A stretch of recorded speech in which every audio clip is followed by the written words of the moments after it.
What was the moment you knew your doctor was wrong? My whole family thought Dr. Brennan was basically a miracle worker. My mom kept his business card in her wallet like it was a photo of her grandkids. My dad would tell anyone who'd listen about how Brennan caught his high blood pressure before it got bad. Even my sister drove 2 hours from her place just to keep seeing him after she moved. But something about him always made my skin crawl. Maybe it was how he'd cut you off mid-sentence when you tried to explain your symptoms, or how he'd already be typing his notes before you finished talking. The way he'd say, "You're fine," while looking at his computer screen instead of at you. I started getting these headaches when I was 23. Not regular headaches either. These felt like someone was pressing their thumb behind my left eye. They'd last for hours, and nothing helped. When I told Brennan about them, he barely looked up from his prescription pad. "Stress," he said. "You're young. You work too much. Take these for when it gets bad." He handed me a script for basic painkillers. The headaches got worse. I went back 3 times over the next 2 months. Each time he'd give me that same tired smile and say something different. Dehydration, too much screen time, not enough sleep. He never ordered tests, never asked follow-up questions, just kept pushing those same painkillers. My roommate Jess noticed I was losing weight. I hadn't even realized it, but my jeans were falling off my hips. When I mentioned it to Brennan at my next appointment, he actually laughed. "Most people would be thrilled," he said, "but if you're worried, eat more protein." That's when I started keeping a journal. Every symptom,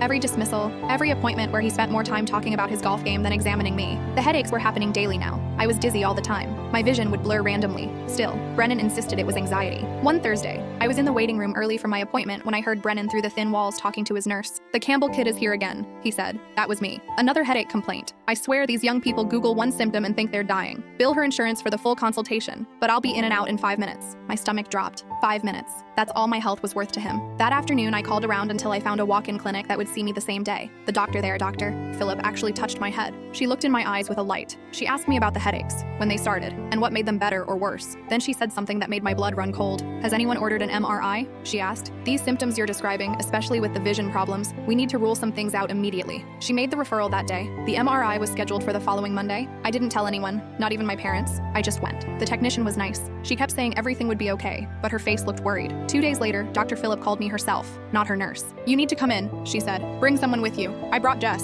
Dr. Phillip showed us the scan on her computer. There was this white mass behind my left eye, pressing against the nerve. A tumor. Benign, thank God, but growing. It had probably been there for months, maybe close to a year. If it had gotten much bigger, I could have lost vision in that eye permanently. The surgery was scheduled for 2 weeks later. Dr. Phillip said we caught it just in time. Just in time. Those words kept repeating in my head. Brennan had seen me 7 times in 6 months. 7 chances to catch this. 7 times he chose to dismiss me instead. After the surgery, while I was recovering, my mom wanted to tell Brennan what happened, thinking he'd want to know, thinking he'd care. I told her not to bother, but she did anyway. You know what he said? He told her tumors like mine were rare and easy to miss. He said he was glad I got a second opinion, like he hadn't been the reason I almost went blind. I found out later from another patient in my support group that Brennan had missed her lupus diagnosis for 3 years. Another person said he'd ignored their thyroid condition until they ended up in the emergency room. Turns out Brennan had a reputation among the medical community.